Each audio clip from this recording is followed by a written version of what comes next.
A large number of young children in our society are being abused and molested daily.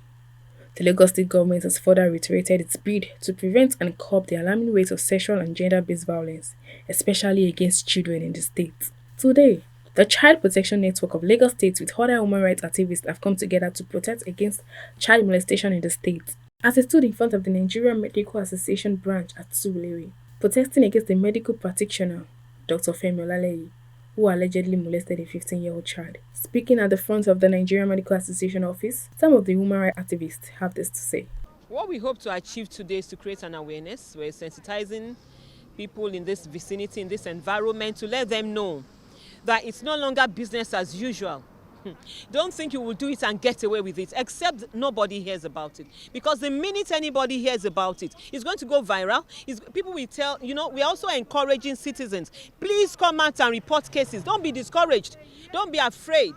So we are here gathered together, not because we don't have work to do, not because we don't have better things to do, but because we are demanding that there must be justice in this case and so many other cases that have been reported at different stations and nothing has been done. You can imagine there was a case of a child, a 4-year-old girl that was raped just about a couple of weeks ago, and you won't believe the culprit, the perpetrator, the suspect, was released immediately, with the little girl's vagina bleeding. She's still bleeding, a 4-year-old girl. So we're asking the Nigerian police, after investigation has been done on this case, what next? Why is there no warrant for his arrest? Why is he still intimidating the victim, intimidating everybody involved? Why is he intimidating advocates who are speaking? Why is he calling us blackmailers? Did you turn a minor into your sex slave or not? That is the issue we are interested in. We're not trying to blackmail you, sir. You confessed. You have confessed to people. You confessed to the DPO of Anthony Police Station. There's a written statement. Now you're saying that your lawyer forced you to sign under duress. Really? Really? We're tired of this back and forth. What you see about children is to manipulate, to exploit them, and to have sexual knowledge of them. We are saying that enough is enough. Our children must be protected. Our children must be free from any form of abuse. We are tired of seeing lots of cases of child sexual abuse. It is alarming.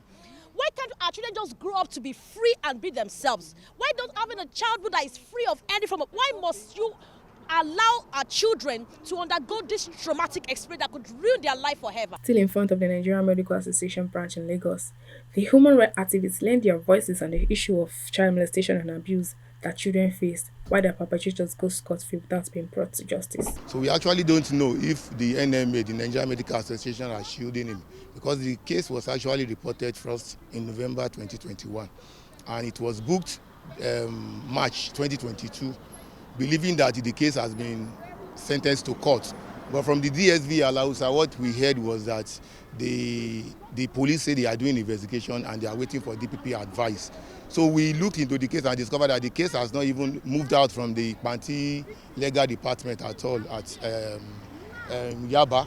So we are now soliciting. We don't know what is happening to the case. I don't know who is pressing the button, and I don't know who the big men or the big people that Dr. Olaleye knows. In 2 months' time, it will be a full year that the matter was reported. And yet, Dr. Femi Olaleye is walking free. We are not saying that he is guilty. What we are saying, let the court take its course. Let justice take its course. Let him be tried for the offense. And if it is proven that he is guilty, then he should go for the for the consequences. There is a confessional statement at the Anthony Police Station where the matter was first reported in November, where he agreed to these crimes.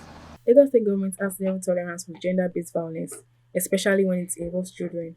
Hence, the legal framework that has been put in place to prevent, curb, and prosecute offenders, which include a policy to make it mandatory for everyone who has contact with a child, is to report any suspected child abuse or violence against a child to the state, and failure to report it has its consequences, as it may be subject to civil and criminal liabilities.